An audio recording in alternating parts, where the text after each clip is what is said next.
Okay, let's get this party started. 20th of October.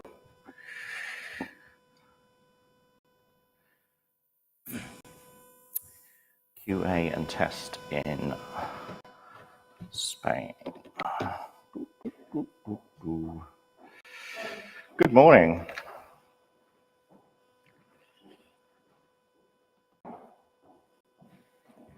Nice to see you. Good to see you again.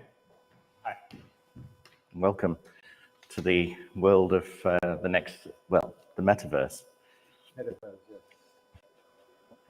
I'll do a very brief introduction. I think you can introduce yourself better than I can. Sure, no, that sounds good to me. I must admit, I usually don't have a slide which says background about myself, but I put one in just because everyone else seemed to be putting one in, so I can go through a bit of background for those people anyway. Otherwise, I will just be reading this, and that's very boring. Yeah, very boring indeed. Yeah, no, that's fine. Not the content, but me reading it. Okay. Wonderful. 1 minute to go. Yes. How was the keynote this morning? It's good. Yeah. Perfect. Right. Put my phone on silent. Good morning. Oh dear, my head gets in the way. I have to stand over here. Oh, no. Apparently that TikTok went viral last night about 12 o'clock when we finished drinking.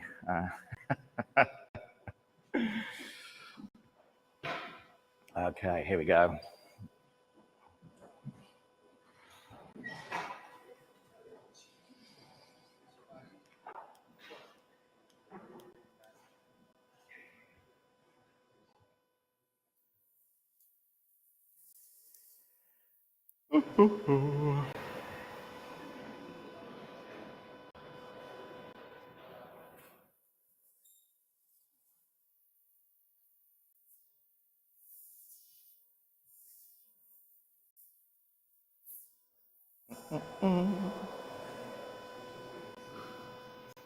Yeah, unfortunately, my slides didn't quite make it into the deck, so I'll make sure I share them afterwards. I didn't do a printout of them, probably because there's too many slides, too little time. Plus, we're trying to save the planet. Just write it all down. That's perfect. Yeah.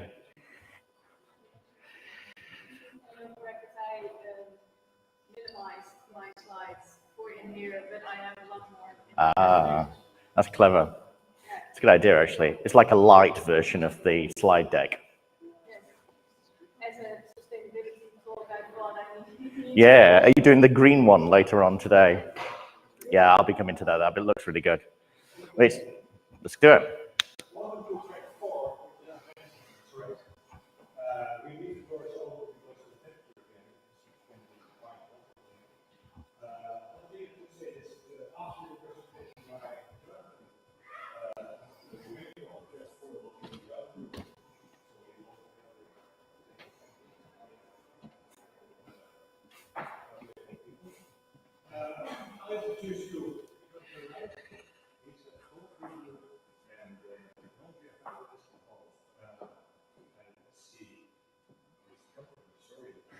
He's able to introduce himself. He will have to talk about switching right. Thank you very much.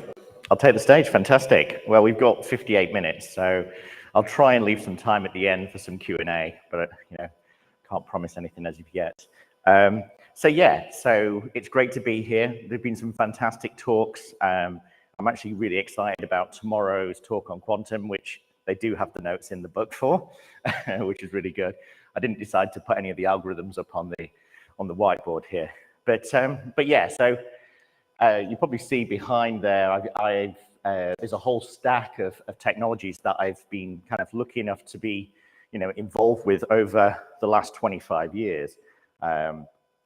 And so I've just brought those back up. So I did a book on the Digital Quality Handbook, I can't remember, 2017, where I was kind of talking through some of this kind of next generation of capabilities, which I'm actually going to be covering quite a few of them today. So things like Car2X, you've got kind of these digital experience stuff, the artificial intelligence, which I'm going to go into a little bit of detailed digital twins. So when I actually submitted this, I think back in January, I was talking about digital twins and shifting right, and now it's shifting right into the metaverse, which is going to be a little bit more exciting, hopefully, to keep you guys done. But I noticed everyone was throwing a slide in talking about, a bit of their background. So I've been doing automation for the last 25 years, which feels quite bad. I actually do a podcast, which is the QAlead.com. Episode 50 something at the moment, I think it is. It was something to do during lockdown. It's the only way I could get out. I've got the easiest LinkedIn account to connect to, so it's linkedin.com/automation. Makes it nice and easy as well. And I will make sure that there's a copy of the slides available to people because they didn't quite make the cut in the book, which is fine. So the last presentation that I did actually was at Star West, and I decided to do it with a HoloLens on, which I kind of felt like maybe I shouldn't have turned up because I could have just put a hologram of myself instead of flying all the way to Anaheim. But yeah, so my focus recently has really been looking at how we test the metaverse systems using digital twins, and I'm going to kind of go through that in a little bit more detail. But for those who are not familiar with Keysight, I'm going to use the 30-second pitch on the left-hand side, which was originally it was Hewlett and Packard back in 1938 in the garage in Silicon Valley. And what they kind of created, which you see on the right-hand side, is they created the first ever test equipment, which was the 200D, which was actually looked like a toaster because it was actually built in a toaster form factor because they weren't metalsmiths back in those days. And they sold it to Disney as the first piece of test equipment for Fantasia.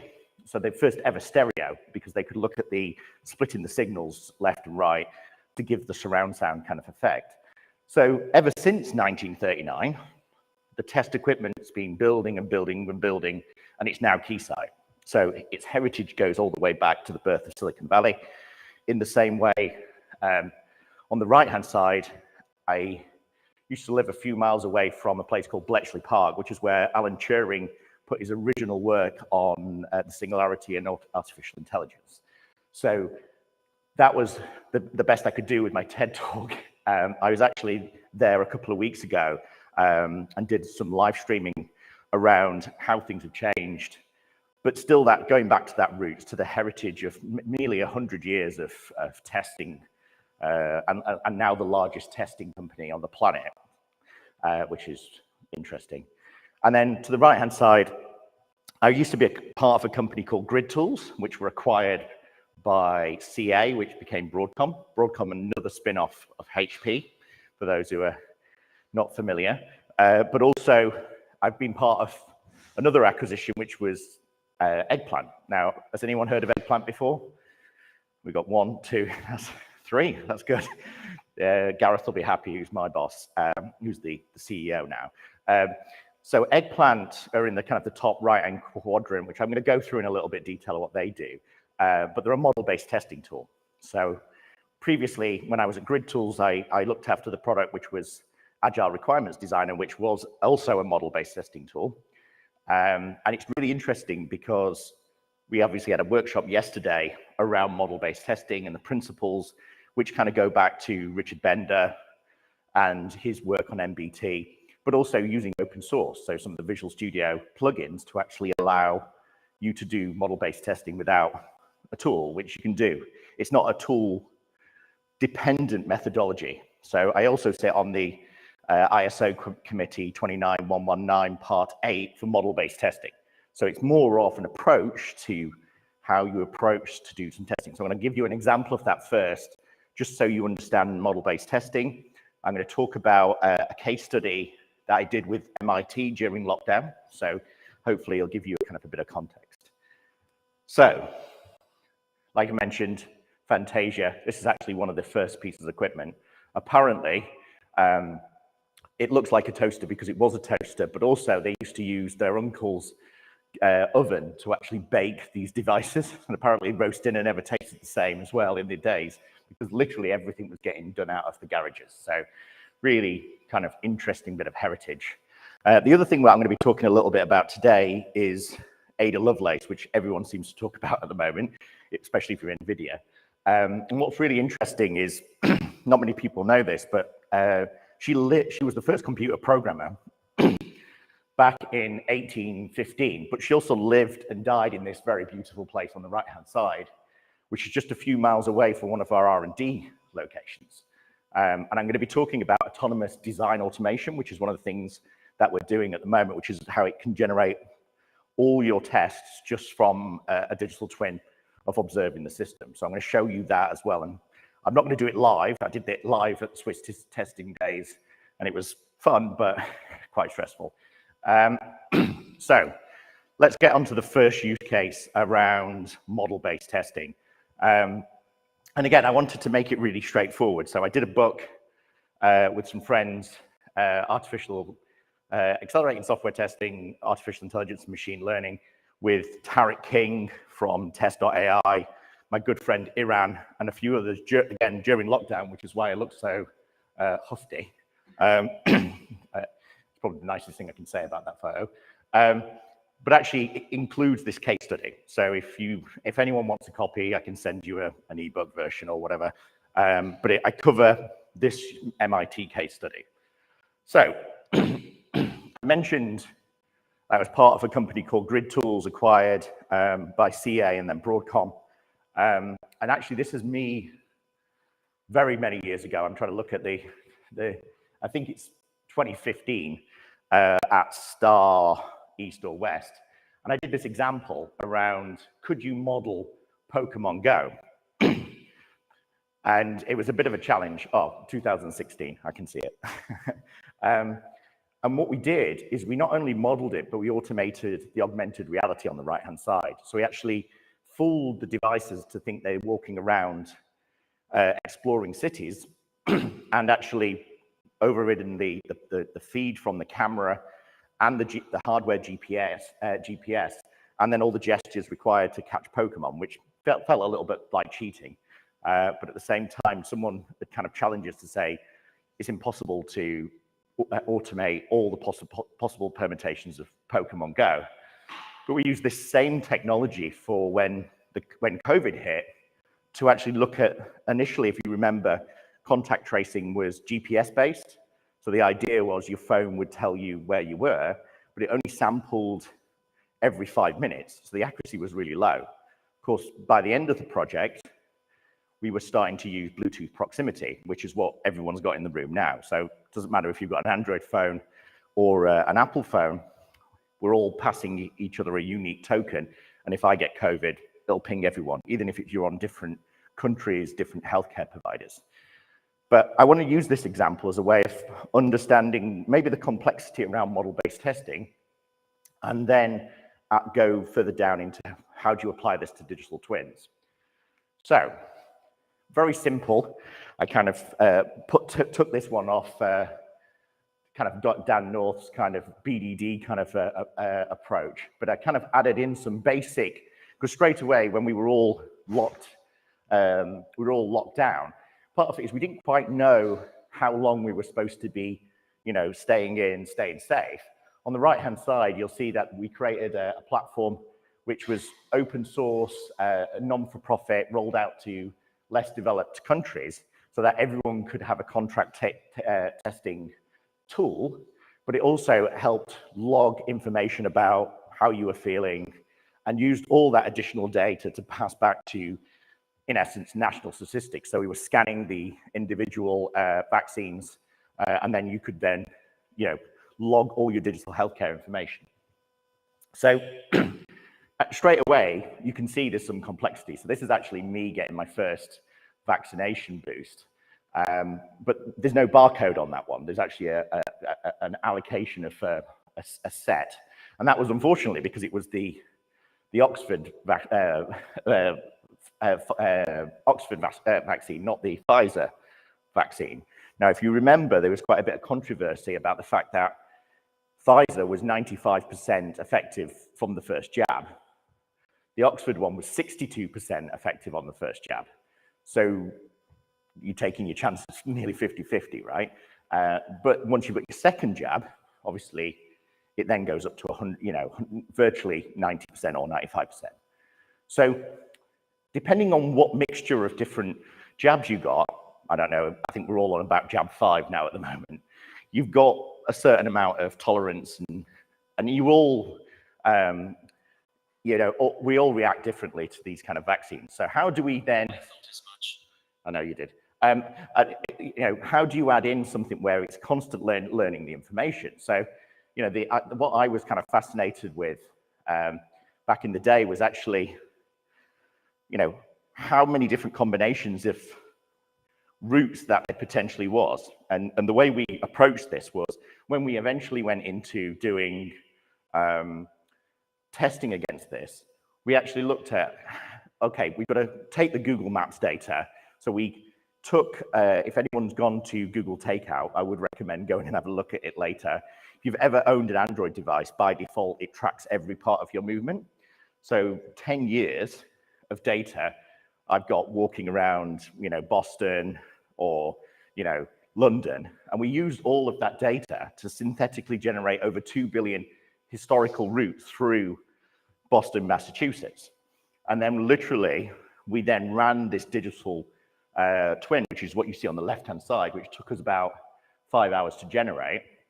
And then it went through all these different permutations, positive paths, interacting with other people, sending it to the server, then checking whether or not you've interacted with anybody, without anybody actually going out and testing it in the wild. So we're testing the whole model based on synthetic data, realistic data that we generated and then tested that complexity aspect.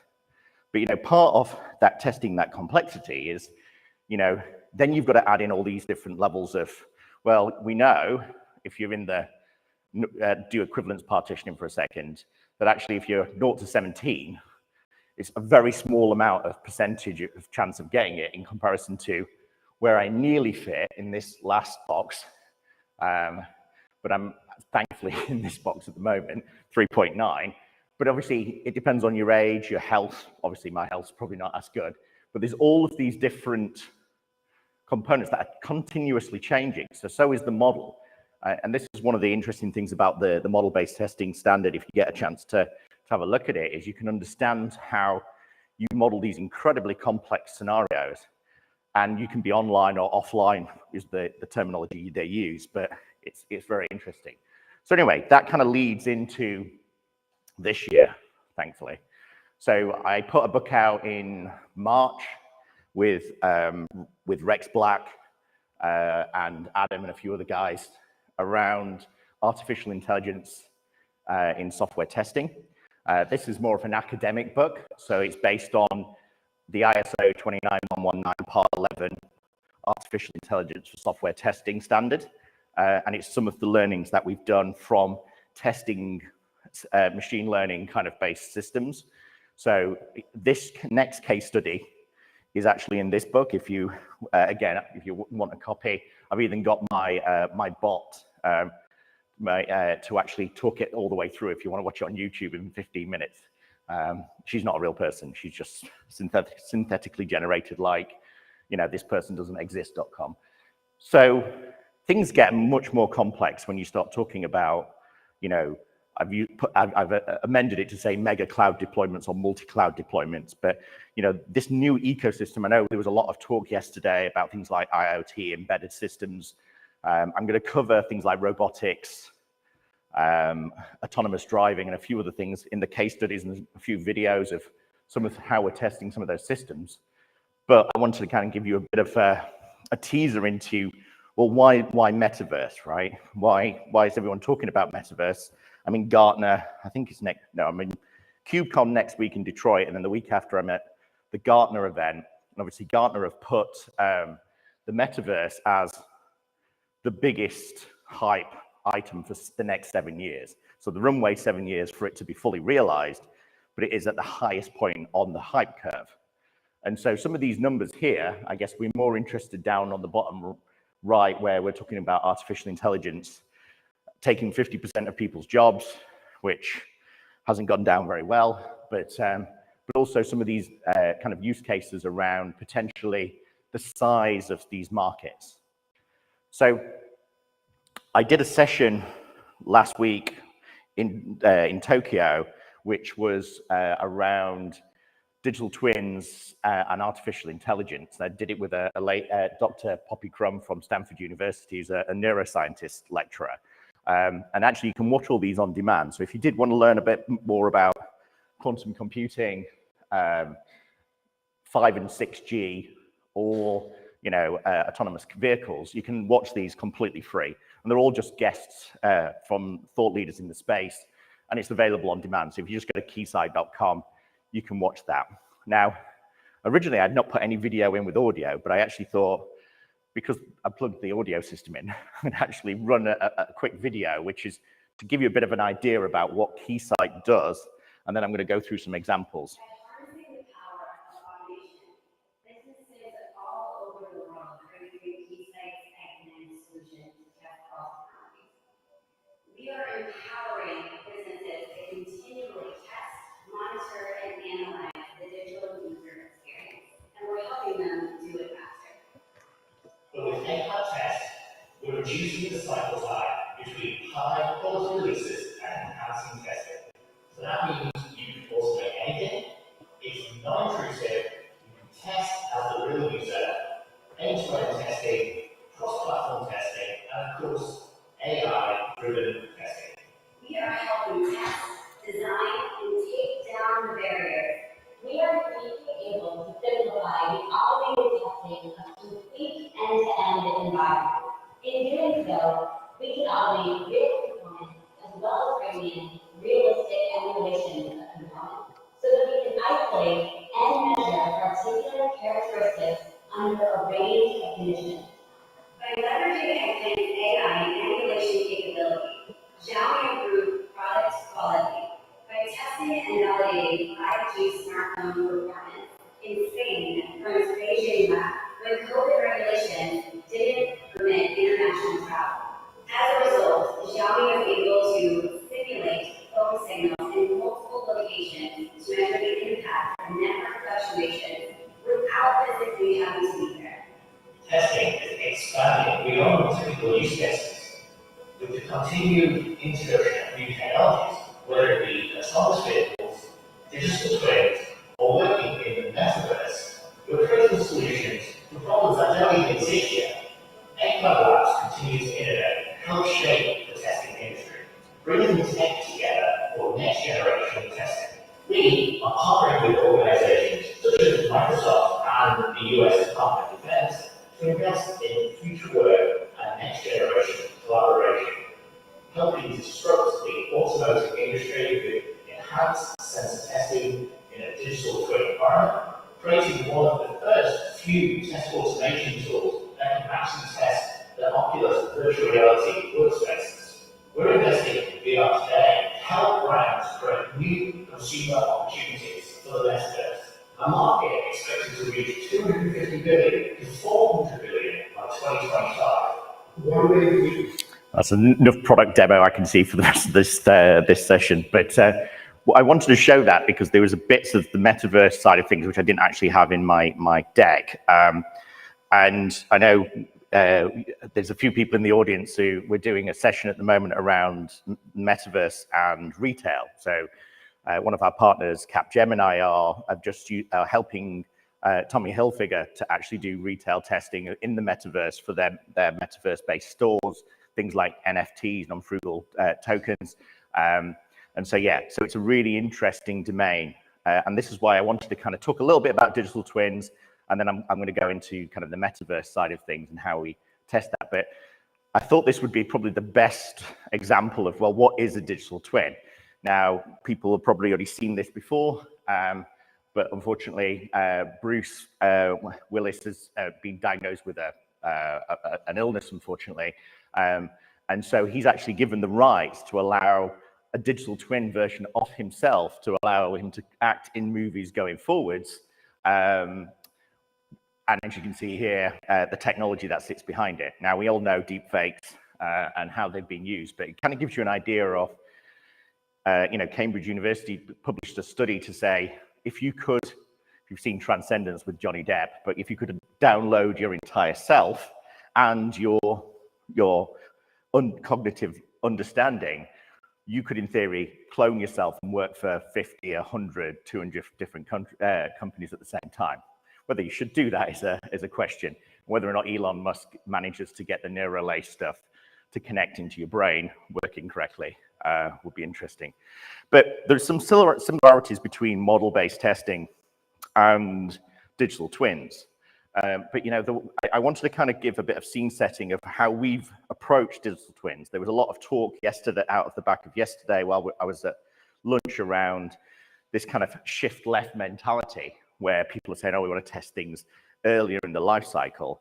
And yes, next year I'm going to be talking a lot more around life cycle virtualization, which is, in essence, using network virtualization, network function virtualization, service virtualization, and application virtualization to actually test an entire model of an incredibly complex system before any lines of code have ever been written. But the way that we currently approach it is more of a shift right mentality, which is kind of what I've been focusing on for maybe the last 8-9 years, is around how do I take a digital twin of a system that exists already and then actually create all the tests and everything else automatically, which is this autonomous design automation, which is what I've been kind of working on with our Cambridge R&D labs guys at the moment. And we now have a product that actually shows this. So I'm going to show you that example about how we can create a model, all of an incredibly complex system in a matter of minutes. And I did do this live last time, but I'm not feeling as brave today, mainly because I went out drinking with these guys. So I complain, you blame that. So over here, we've got a digital twin of a system. So there's a system, what we're capturing. And the last time I did this, I kind of said, everyone go to keysight.com on their phones. You go through and do some unique journeys that are unique to you.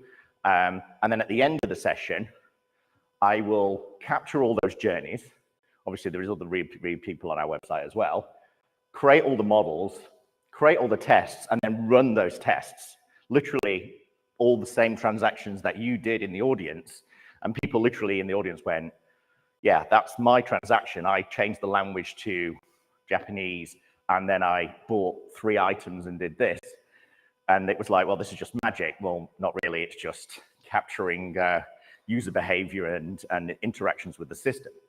So how does this work? So, unfortunately, we all love a good acronym. And I used to have the infinite probability drive, which was some Hitchhiker's Guide to the Galaxy. But now I've decided to go with the flux capacitor because Back to the Future needed some extra time. But the way that we do this is in essence, which is why we're talking about lifecycle virtualization, we look at different layers. So we've all seen the pyramid. What we're doing is we're looking at the network layer. So we've got a company which we acquired last year called Scalable Networks, which creates digital twins of network topologies. And it's used primarily for DoD contracts, but for military GIS systems, so they can understand satellites and what it looks like in kind of war zone situations. But we take the network layer, we take open telemetry, which thankfully the guys have really moved on with. I actually caught up with Andreas, who's the evangelist for Dynatrace, and my good friend Todd DiCaprio, from Splunk, around how we pull data directly from open telemetry and also log analytics to actually generate all the usage of and interactions across all the environment. And then we also do some other kind of clever stuff that we throw in the mix. But in essence, what happens, and this was when I was at Swiss Testing Days, badly named, a few weeks or months ago, I don't know, whatever it says in the bottom right-hand corner. So we did this, we did it live, generated the flows, and this was all the flows that we captured. And they went through and we kind of said, okay, well, these are all the journeys. Once we've got those journeys, what do we do with them? Okay, well, obviously, just record and replay is primitive. It's kind of what you did back in the 90s. So what we really want to be able to do, oh, sorry, you want to take a photo, let me move back. What we need to do is we need to understand these user behavior and then make them into scenarios. So the way that we do this is we do what we refer to as feature clustering, which is we take the individual flows through and journeys, even if they're omni-channel journeys, and then we identify similarities in those patterns. Once we've identified those, what we refer to as features, such as checkout, then we can also look at the behavior of those checkout. So as you can see here, a circular behavior has started happening in the checkout area. That's because people are buying multiple products. So we're observing the behaviors, and then we're bringing those patterns together. So those individual rows with the individual data. And we can see that one of them is just a standard order. This one here you can see is a repeat order action. And that might come from the log analytics. That might come from the APM or wherever. And then what we do is we then model those out as separate scenarios. So these are now in essence turning into test cases. And you can see here we've got a repeat order flow going through. Now again, this is great, but the problem is it's still too complex because we're still doing millions of user journeys, and we don't want to just run millions of linear tests. So the way that we do this is we take it and we import that into a digital twin with all the function mapped into functionality. And once we've got that import, so literally this has gone from importing that model into the product, and then we can actually run those tests. So you can click run now and it'll run for 40 hours and do all those testing. Now you might say slightly pointless because it's, you know, it's just doing the same transactions and actions that have been observed. But if you run all your BAU testing, your UAT testing, your regression testing, all your test frameworks that you've got, you can overlay all that information and then capture it, what we refer to as hyper baselining. And then you can actually run that against a system. And then you've, in essence, just automated everything. Now, I'm not saying this is the right approach. And, you know, especially if you're in model-based testing as a domain, you'll say, well, actually, humans in the loop are always the best thing. You know, this isn't magic. And you'll see that actually humans model completely different. You know, humans will start with, I'll break that down into functional areas. So exactly what happened if anyone did the training on Monday. Did anyone do the model-based testing one? I know someone run it. Yep, couple. Fantastic. So you'd probably create something like that with that kind of hierarchical structure. However, once you get a bit more advanced, you start creating kind of reuse of components of all different paths. So if you're a domain expert, like in derivatives or something, you know how derivatives work. So you start modeling out all the possible scenarios from a context-driven camp, right?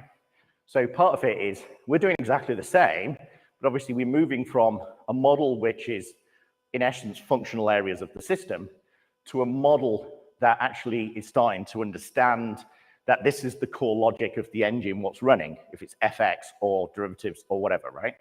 So part of it is we're starting to get this area, and there's lots of stuff, publications which we've done with the IEEE, which I'm going to share, which kind of go through all the different modeling and how we approach this. But once we've got these kind of models, what we're actually doing, so if I'm going to skip over to Dynatrace for a second, what we do with any APM, so it could be, you know, Datadog, whatever you use, you could use the tick stack or any time series data, we can take all those transactions, and then obviously we look at them and we do what we refer to as hyper baseline them. So we take a snapshot, create all the models, create all the interactions, and then rerun that exact blend and validate the digital twin of the current system to what was executed before. And then once we've executed that with all the levels of complexity to see if it's like for like, then we can introduce change. So, you know, we use this at the moment for a lot of cloud migrations. So say, for instance, you take a hyper baseline of a system running in a on-premise system and then you move it to the cloud, you obviously rerun it against that cloud environment. You go through those exact same flows, and you can see each one of those flows and how long it takes between them, the messages that are sent at the API, the actual database transactions that are going under. You can measure all of those components. And then you can kind of come back and say, from a non-functional perspective, you can look at it and say, oh, actually, running it again in that environment, we're observing a different behavior. From an effective performance engineering perspective, that could be performance degradation, that could be just performance degradation for a few edge cases, which could be, you know, a particular customer with a certain balance or a certain amount of orders performs poorly. So it's not just test coverage, it's test data coverage. And this was the big challenge which people like Apple had, was how do I create every single transaction on the App Store? Because each one of the transactions you've got is an SAP transaction. So really, you've got to think about, well, what am I buying? How many of those transactions? What do they look like? What's unique? Are they a big one? Do you pay by Apple Pay? And which gateway do you pay with? All this other kind of information. So once we've done this, we've been able to create and capture this digital twin system. And again, be able to run that and make sure everything works. We can do pinpoint failure analysis and root cause analysis. We can overlay heat maps based on historical time and how that's changed over time. So you can, you know, get a view of a new feature just appeared in this bottom right-hand corner, which could be two-factor authentication for the order process, and it would appear in here, and you would automatically generate the tests as soon as the feature appears. Now, of course, this is a great kind of baseline of standard architecture, but how does this approach apply to things like the metaverse in future, which has got huge more data coming out of it? Now, I use the word exhaust data, which Todd DiCaprio talks about at Splunk and wrote a book with O'Reilly called Effective Performance Engineering with Sean Evans. Part of that exhaust data is being able to capture all of that information that you have within that system. And of course, the complexity level just increases exponentially once you start looking at metaverse-based scenarios. So this is how we use digital twins to test at the physical layer, the actual environmental layer, and the end user behavior layer. Now, yesterday when we were chatting over some beer and tapas, we're talking about using things like the environmental chambers to actually deal with temperature control. So if you're wanting to emulate something like, simulate things like twilight, where the sun's coming in at a certain area, maybe you're in the desert, you're wearing a mixed reality headset, you want to get the temperature to a certain amount of thing, you want the light to be at a certain area. We have, hopefully somewhere on there, 6 directional robotic arms, which would then position that headset looking directly at the light, and then we would observe if the overlay onto the mixed reality is actually visible. And we can monitor, we could measure the eye viewpoint in essence, and I'll show you that in a second. But all this comes in. It's not just, in the old way, people used to say, oh, it's just UI testing. You know, I wish it was just UI testing. It'd be a lot easier. Now we're going all the way down to the physical system and understanding that under that kind of scenario, the temperature is actually having an effect on the GPU that's in the device headset, which it has 3 or 4, and all the sensors that are going, that actually now you're seeing lag increase, which is doing your proton rates over 20 milliseconds. So therefore, people are starting to be sick, which is what's happening at the US Army at the moment, as of last week, because they deployed 5,000 of these units into battlefield scenarios for field testing. It's because the eye is very, if anyone's used a virtual reality headset like Oculus, which in essence is just a glorified Android device, your body knows that it's not real. Whereas within mixed reality, and of course, when Apple released these devices to the consumer market in 25, so 2 more years, or 2 or 3 years, people will just replace their phones and just be walking around with glasses with the same apps that they've got on their phone, just overlaid over here. So I could literally narrate all my slides and I would never need to use a phone again. But anyway, so this gives you an idea of a simple scenario that we use for testing. And this is, if you've not seen mixed reality, I'll run this demo because I was flying back from Santa Clara a couple of weeks back.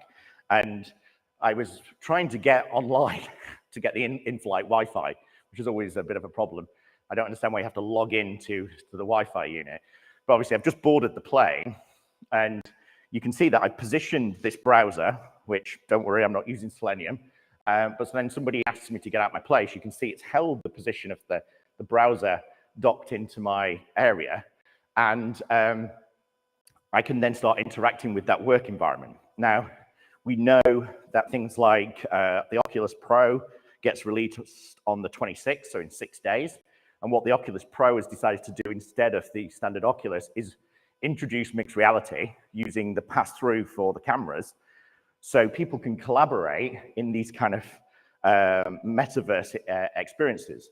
Last week, Microsoft announced a partnership with Oculus or Meta, or Zuckerberg, whoever you want to call it, so that all the Teams products, all the Microsoft products will appear within the both headsets. So you can have a conference call with a hologram, somebody who's in virtual reality, someone who's in mixed reality, someone's on a camera, someone's in the office, all interacting with the same whiteboard or physical objects. And as you can see here, we were delayed, so I pulled up the air traffic control system and was looking at the different planes and trying to work out when we were going to take off. But I'm not an aircraft specialist by any kind of level. But what you can see from here, and this is Star West a couple of weeks ago, is as I'm talking, we're doing a live stream at the time. What I'm doing is it's actually overlaying and it's scanning all of the surrounding area. So you probably see in a second, when I pinch the app, it models everything what it sees. So it's modeled him, it's modeled all the landscape. It allows me to place objects into that environment and also interact with those. So, of course, things are more complex. Now, the main difference between, again, the Oculus devices and the Oculus Pro and the HoloLens 2 is that they do eye tracking. So the way this technology works, and it's going to be the same for both the Apple consumer device and the Google Glasses version 2, is they use eye tracking to be able to understand where you're looking on the screen. And this is for two reasons. Not only to be able to move and navigate in like an interface, like your mouse, it's also used to actually focus the rendering just on the areas that you're looking at instead of prioritizing the entire screen. So it's more of an efficiency gain as well. But you can see here, one of my guys in the Cambridge labs using just OpenCV to look at his eye and then track his eye movement. And then he's just built a Raspberry Pi with 2 LED screens and just reproduces the exact same eye movement. So now that we can actually drive it like a mouse, then we can actually move the screens around. And then the second part of the puzzle is the gesture controls and body tracking. So we, again, use just Connect SDK cameras to overlay body movement and gesture control. So you can't really see, but over in the right, it says, someone's got their hand clinched. So if you go like this, it launches the start menu. So part of it is it knows that the gesture input is correct. Now, the reason we're doing this is these are all inputs for the device to be able to interact with the metaverse. And therefore, we need to be able to control them. We need to be able to synthesize them because there's no point, my head can't spin all the way around unless you're watching a horror movie. And so therefore, it's not just being able to passing a 6-directional input.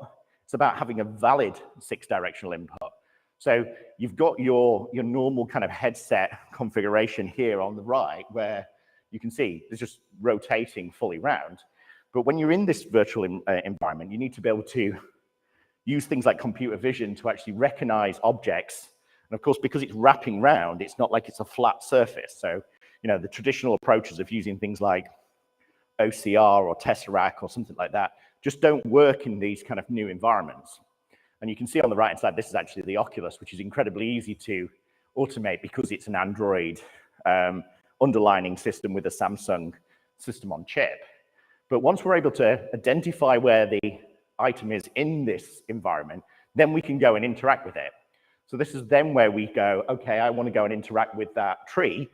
I now know where it is positionally wise in the metaverse. I can now go and move my inputs to actually go over and click on it, interact with it, gesture it, you know, whatever else you need to do. So I've done this in just using the standard mixed reality stuff, but you can see here, not very glorified, but it's going through and tracking to say, move left, click in the top left-hand corner, etc., etc.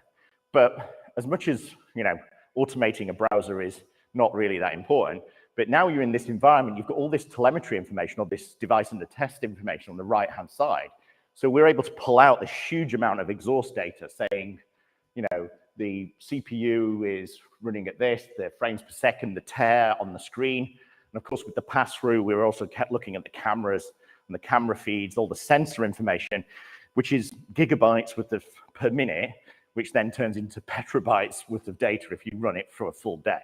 It is just huge amounts of data which we're having to process. And then we're introducing kind of network conditions. So you saw during that demo, we've got the ability to kind of, you know, even to a beacon or a signal, so we can emulate the network and inject errors into the network layer, or even, you know, at the hardware level 1 to level 7, at each layer, and then see what happens to the end result. You know, can you see the dog, or is it distorted? What is that? Is that because of noise? Is that because the sensor's not being calibrated correctly? And these are the kind of challenges that we now have. And when I was talking with, 15 minutes, talking with Andreas in Star West, it was like, well, we created a HoloLens app 4 years ago, and it's already live. And so this is two people who could, in theory, be the opposite end of the world, literally going into the Dynatrace dashboard, being able to interact with data, real data coming from real user behavior, and then pull up what they refer to as internally as the pure path, or the multi-dimensional transactional data, and actually then between them interact with that, pull out information from an observability perspective. So being able to get this huge amount of exhaust data from all of these systems, and then to the point, literally, I put on my glasses and I can see the data throughput of what that device is going here and packet loss. It just adds so many more dimensions to kind of, in essence, give manual testers superpowers, I say in the nicest possible way. But yeah, so this stuff isn't just, you know, apps that like Beat Saber. This is kind of real use cases for military, healthcare, and beyond. So, you know, I talked about the fact that we're doing this shift right approach to understand and measure what's happening on the real world and pull that back. And the fact that we're starting to move into this autonomous design automation as well, and use what we refer to as cognitive adaptive testing to be able to learn from the system as it continuously evolves. But part of the reason that we're doing it is kind of one of the drivers which we're doing at Keysight is, you know, hardware has CE standards, right? So if this phone hopefully won't explode when I get on a plane, unless it's a Samsung. But, you know, over here, we don't have the equivalent for software. And what's interesting is people like the DoD, the DoD modernization bill actually states that if you don't actually have a metric of your level of quality, then you're not actually able to do business with them. So part of it is they're changing the way that you can actually interact with stuff. So, you know, I'm using Salesforce. They have no idea how good Salesforce's testing is. Well, I do, because I have to spend a disproportionate amount talking to them all the time. But, you know, we're now getting to this point where we're trying to understand the overall level of quality. A robot could help you with that, which I'll go into here.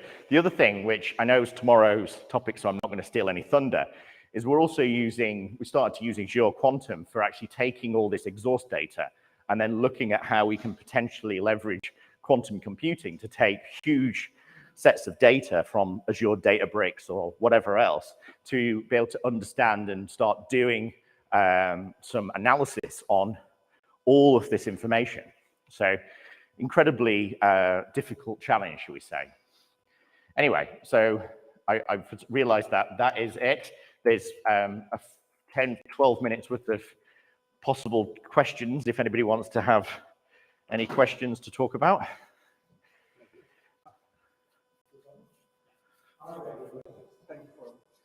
No problems.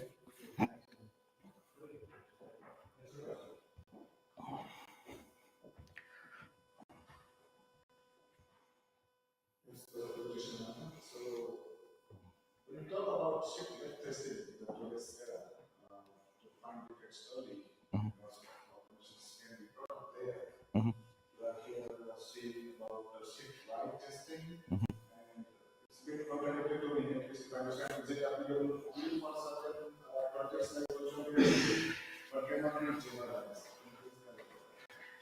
So this is the interesting point is I think there's this focus on shift left, and it was kind of what our discussion was yesterday at the dinner table was, you know, everybody's talking about getting things done earlier in the life cycle, which is great, but it's nothing new in the sense of, you know, the requirements engineering is really important. However, that discipline has seemed to disappear, right? So we were talking about things like Tom Gilb's use of language for removing ambiguity in requirements languages and stuff. So the challenge which we have with the shift left movement is it's a kind of the earlier we can catch something, the least it's going to cost. And that's fine, but it's not just shift left, it's also understanding from your systems. Most of the companies that I deal with have heritage systems. They have systems that are a few years old, or even a few days old. So being able to do test observability and kind of where I think we've not really bridged the gap. We talk about kind of DevOps blurring the boundaries with operational information coming back in about, well, how's the system working? But we're not really taking that to feed and inform our tests. And that's kind of where this idea that it feeds into it. So it feeds back into the requirements engineering and the idealization, so lean UX, for instance, methodologies. And then you're testing earlier, but you're also testing throughout the entire life cycle. So it's not just everything shift left, it's shift left and shift right as a kind of, how do I then inform that this system's good? What's the user behavior like? Is it doing what it should do? So I give the example was helping a large pizza company in the US. So I'm actually in Detroit next week and they've got offices there. And so I went in there and they wanted to do gluten-free products. I said, okay, fine. So my team, within 12 weeks, deployed that out, all the back-end systems, so you could then buy gluten-free products.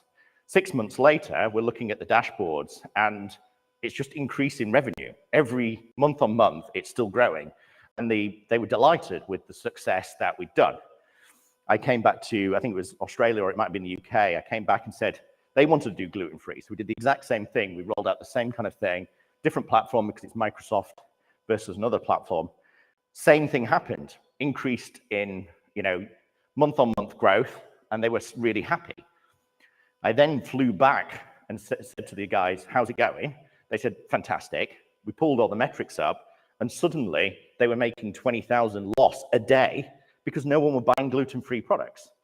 And I was like, well, why is that? And they correlated it to when it was no longer on the front screen, they'd removed it off the main web page, people weren't that interested about buying it. So they was actually making a loss, and they were actually paying waste management companies to take off the out-of-date produce off their hands because they weren't looking at whether or not people were still doing that same user behavior. And that's the same as mail merge in Word. When was the last time you printed some labels out? But someone still maintains that feature. And I think that's the problem is just because we've got a feature doesn't mean that it's always going to be utilized and it should always be in the system. So we have to continuously understand user behavior and overlay that across to inform us on whether or not gluten-free or another type of enhancement is a good idea. So that's why I think connecting the dots and shift left and shift right adds real value because it gives you more insight. Hopefully that makes sense.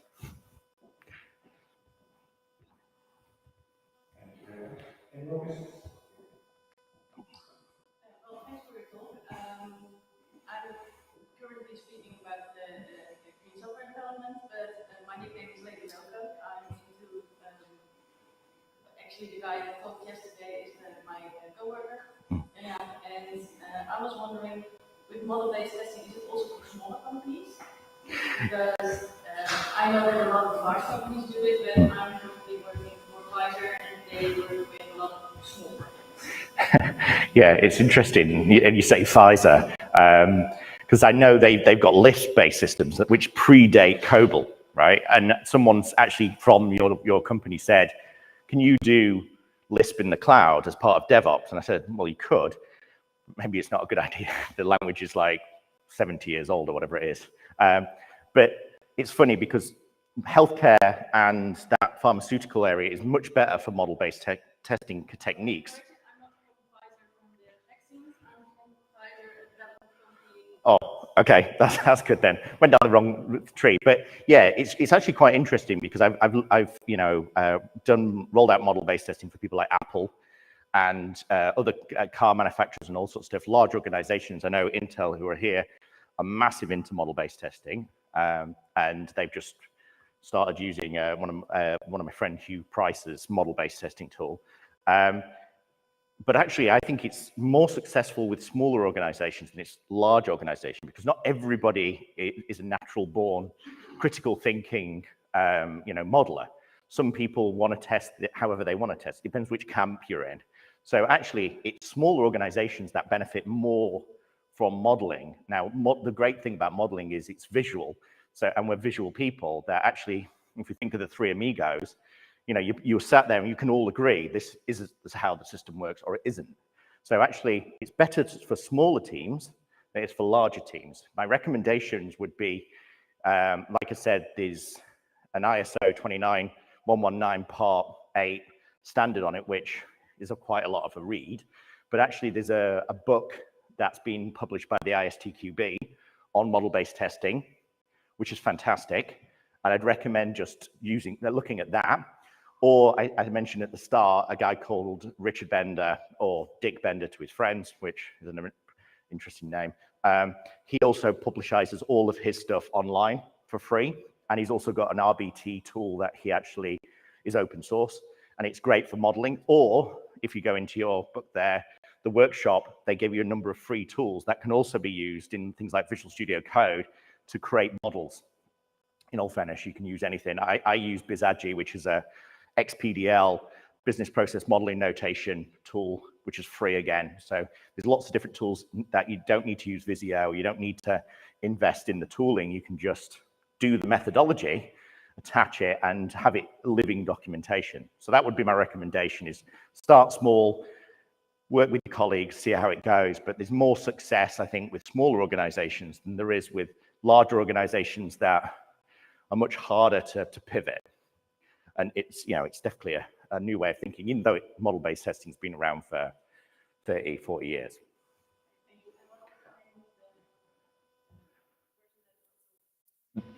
Richard Bender is the guy. But I can provide you links. If you just send me a thing, I can give you all the stuff. Any more questions? I have one question about this shifting rights. Does it mean that the emphasis will be on behavior and the influence of user behavior on the use of the system and the quality of the system? So can it be used for, instead of prototype or whatever, to define the user behavior requirements? Yeah, it's a really interesting question. I look at shift right all the way through. So, I observe developer behavior, I observe tester behavior, I observe user behavior. But actually, Joe Colantonio does a really good podcast series for Automation Guild and Perf Guild. And the last episode he did, I think Dawn was on talking about how developers develop an application for themselves, how they believe it should work, not how the end up user. So this behavior all the way through the life cycle changes. And this is why capturing things like business acceptance testing, as well as user testing and exploratory testing and automation allows you to overlay all of those onto a single twin and go, why is everyone testing with the same browser and the same Amex card and the same happy path? And kind of that's where I've kind of said, don't forget happy path testing for a second, but happy payload testing using the data that everyone uses. So they hand crank data and it always goes through and works. How do you make it so it's more realistic? And you can learn from user behavior that people are doing edge cases in a different country with changing their postcode or zip code and then halfway through an order into a different country.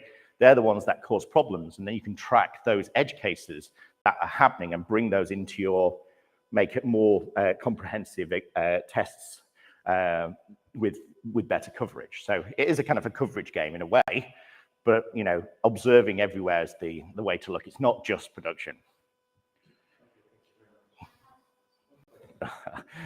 It's the academia now. I'm done for. I just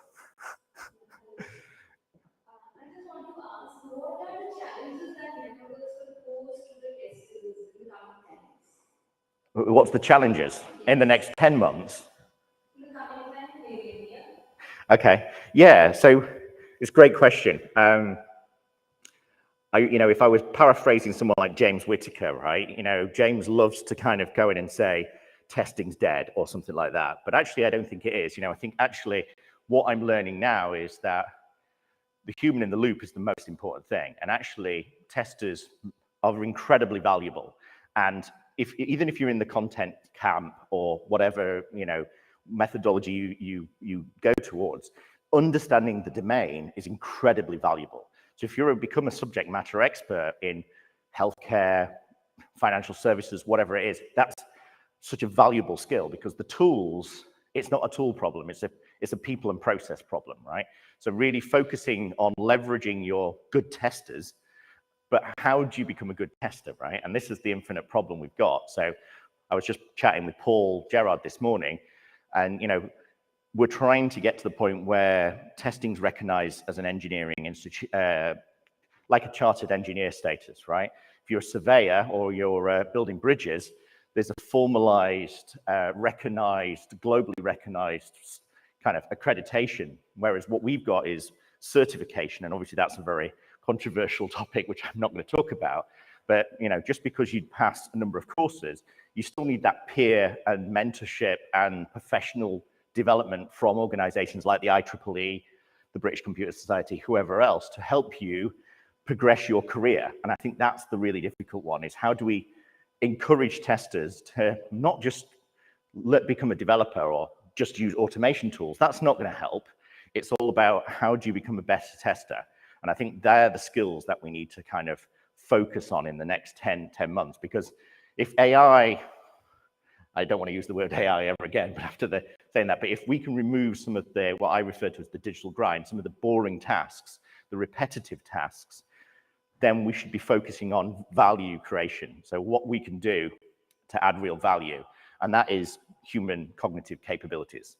So, there's plenty of great material out there. Do you think that security testing will be more going to be functionality testing in the coming times? Yeah, it's interesting. Next week, I'm doing a live session with my friend Dan Leotes, who's I used to work with at GCHQ, and he's a cyber reserve for the UK government.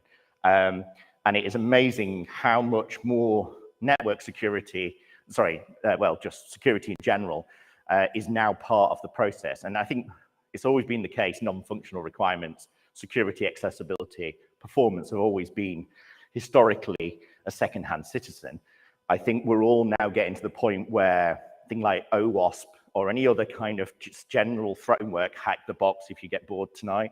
But you need to start thinking about how that actually integrates it throughout. So secure coding all the way through to the real world and DAS tools and how we read what that means, whether it's been someone transposing a directory structure and uploading a file onto a root directory. You need to know about it. So I don't know enough about security, so I'm going to defer to somebody who does, but I would definitely at least dip your toe into it, because you need to understand the non-functional requirement side of things for security, and that is really important.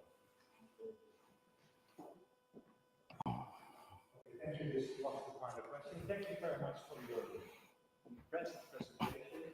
Now it's time for coffee. After we shift right to the other room, the continuation of the track 4. This one will be ended. Thank you very much.